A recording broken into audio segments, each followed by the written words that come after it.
Hello and welcome to Living in the Jacket with Carlene Gilliam. Today I have Mackenzie Curtis, who is our Liberty FFA secretary this year, and then my wonderful advisor, Mr. Hunter Wimmer. Please introduce yourselves. Hi, I'm Mackenzie Curtis. As Carlene said, I am the secretary this year, and yeah. Yep, and I'm Hunter Wimmer. I'm, as everybody calls me, Wimmer or Mr. Wimmer. Been teaching at Liberty High School for about 6 years now and loving every second of it. Yes. Okay, and just to give a brief why I made this podcast. And my goal for this podcast is to educate about FFA and ag, but also the business and fun sides of it, because we never really see that, do we? So I want to see it outside of farming, and that anyone can really be an FFA member, even if they're not from a farming family. So that's really my goal, is to see that FFA isn't just farming, it's a family. And then so we're going to go into some questions for Mackenzie and Wimmer. So just a general for both of you, what is FFA? So FFA actually stands for the National FFA Organization. So FFA is Future Farmers of America organization, but it includes not only farmers, but everyone. You can be from a farming family or not. I actually didn't come from a farming family, and I have grown so much and formed such a giant family, and I just love it. Yeah, that's me too. Both of us aren't from farming families, and actually our officer team this year, only 3 of them are from farming families. So it's definitely cool. And our own advisor, he isn't from a farming family, really. You're a little bit. So, Yeah, from a farming family, From one, but but like- didn't Yeah. necessarily grow up around the farm. In fact, and I'm sure we'll get to it later, but Mom introduced me to it and, fell in love with it and just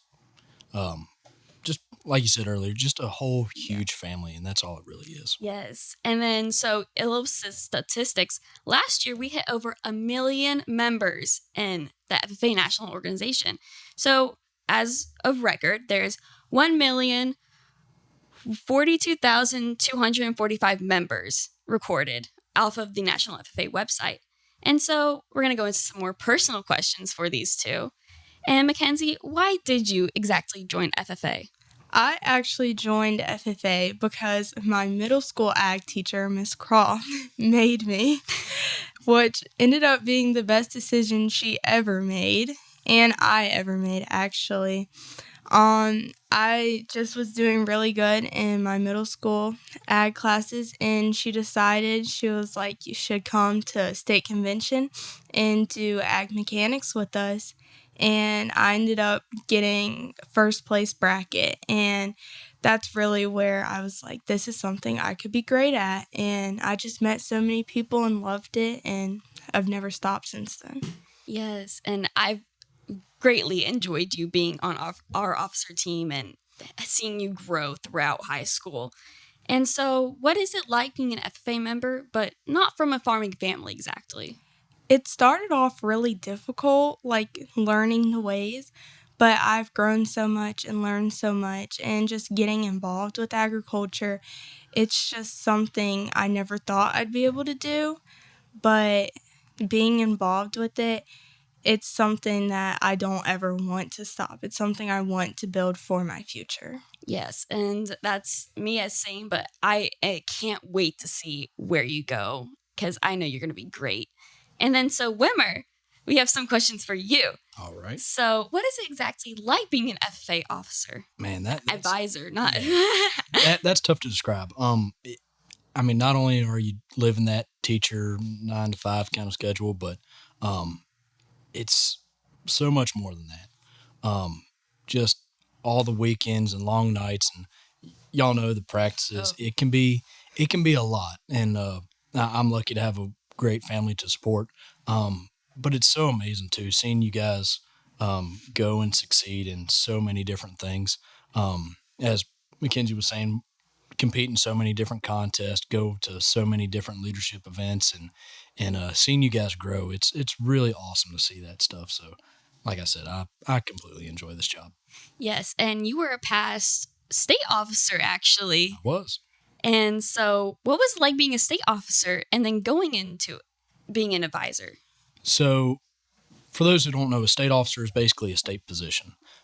Basically, we are representing our state association for a year and living that year of service.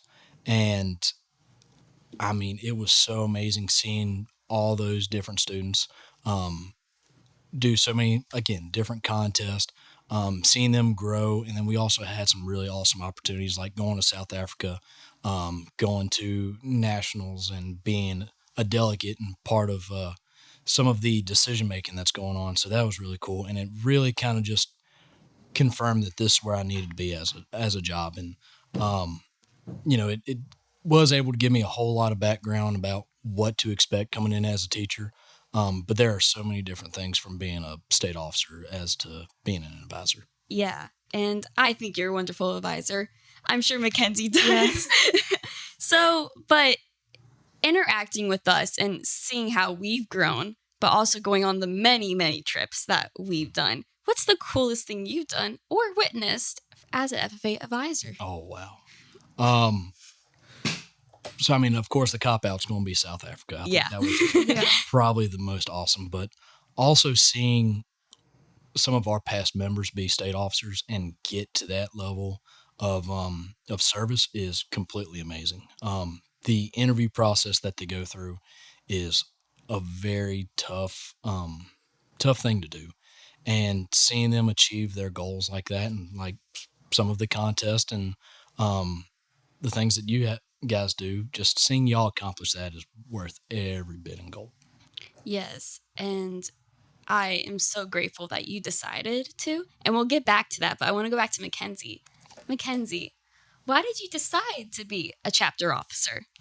I decided to be a chapter officer really because I loved it so much and I saw what our officers did to help out our chapter last year, and I wanted to make that difference in our chapter and help our chapter grow in a way that I knew I could put in my input. Yes, and you've done a great job doing that, and you've been a wonderful secretary. Thank you. And so, Wimber, why did you decide to be an FFA advisor? Oh, wow. It's kind of funny because you mentioned that you were going to bring up this question. I did. So during my year of state office, I was able to go to so many chapters, like I said, and just put on leadership, facilitation, and what's the word I'm looking for? Just little classroom activities for these students. And there was this one young lady. She was just super shy, but super motivated to do whatever we ask of her. And me and the guy I was working with at the time, we connected with her very, very quickly. And to make a long story longer, at the end of the day, she came up and gave us both a big hug and was like, "Man, I want to be just like y'all when I grow up." And that was a real hard hitting, punch. It was great to hear that, but also thinking like, I can make someone smile like that each and every day. And, I hope I make y'all smile each and every day. And I definitely make y'all roll your eyes. I know that for sure. But yeah, just having that, man, I'm actually here for a purpose. Like I may not be able to, show everybody how awesome FFA is, but if I can make everybody smile each day, that's worth it. Yes, and we are very blessed to have you. And he's been at school the past 2 days with a cold, making it through. And that's what he's here surviving off of cough drops and Dr. Pepper. Yeah. And then right after he's going home, so tomorrow he can bring his dog for us. So we're just very grateful to have him. So, just a little bit like, what does FFA really mean to you? FFA, that's a difficult question. FFA really just means family to me. It's just a big, giant family outside of my family that no matter what, I know they'll be there for me. They help me grow. I don't really know anything else. Yeah, Wimmer, like, your family, your FFA family is huge from all the things that you've done. Oh yeah.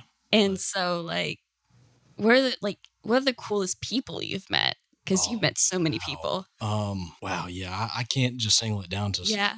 one or two people. You know, like Kenzie was saying, it's just one big family, and you don't necessarily realize that until you start talking to other members.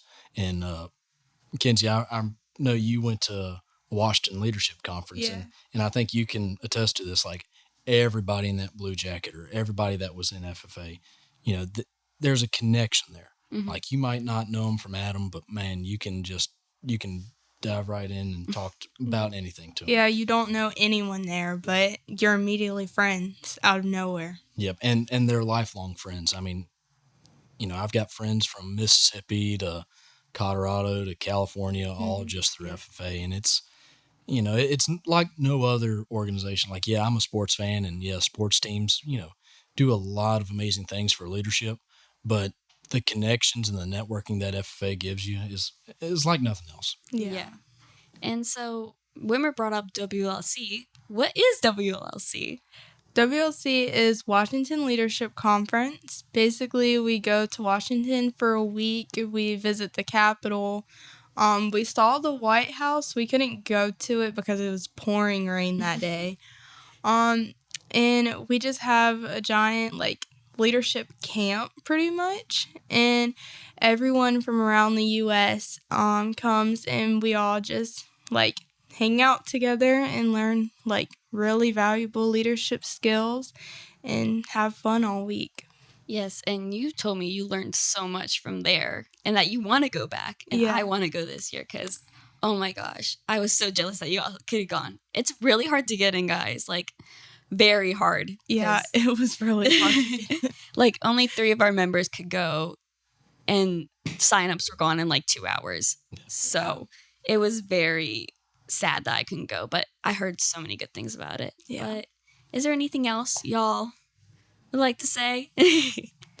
No, I don't think Okay, so we'll just wrap up some things. So what's going on in Liberty FFA? So coming up, we will have our Deer Drive, which we will be meeting for soon. That is where we basically have a whole day from usually 9 a.m. to 9 p.m. where we just set up outside the co-op usually, and anybody who kills a deer that day, female deer, they just bring it in and we hang it up, and then we donate it to Hunters for the Hungry. Yeah, and we can take bucks too. I mean, it's Yeah. anybody. But yeah, it's just an opportunity for us to give back to our community and just to feed our like I said, feed our community. So. Yes. And then so also tomorrow is the deadline, but me and Mackenzie have been doing the Bedford County Fair Scholarship Contest. And so how has that been like, Mackenzie, as well? It's been actually really good. I'm just excited to see who wins because I know there's been a lot of people working on it and saying they've been trying really hard. And I know there's a lot of people deserving of that scholarship and that really need it to go to college. So we'll see. Yeah. And so really it's a competitive scholarship, but I think whoever wins it will be deserving of it. Yeah. And then also coming up is the Virginia State Fair, where we have at least 3 contests that we're probably going to be doing. So I will be competing in forestry. Mackenzie, hippology, right? Forestry. Hippology. Okay, so both for her. And then we have one person, Carlene Gilliam, who will be showing cattle there too. And so we're hoping she wins, but I think she'll do great. And then National FFA Convention is coming up in October. We have someone from our Virginia State office, Braylon Durbin. What is Braylon? Yep, Braylon. Yep. So she was our past treasurer, which I think she will do great because she's just so bubbly and a great dancer. She's crazy good at dancing. Really, I think that's all. Do you guys, closing remarks? Anybody? No. Okay, well, thank you for dropping in. This is our first episode, so just getting into the swing of it, but I hope you had a great time. Yeah. Excited to see where it goes. Yes. Yeah. Thank you so much for stopping in, and I hope to see you next time.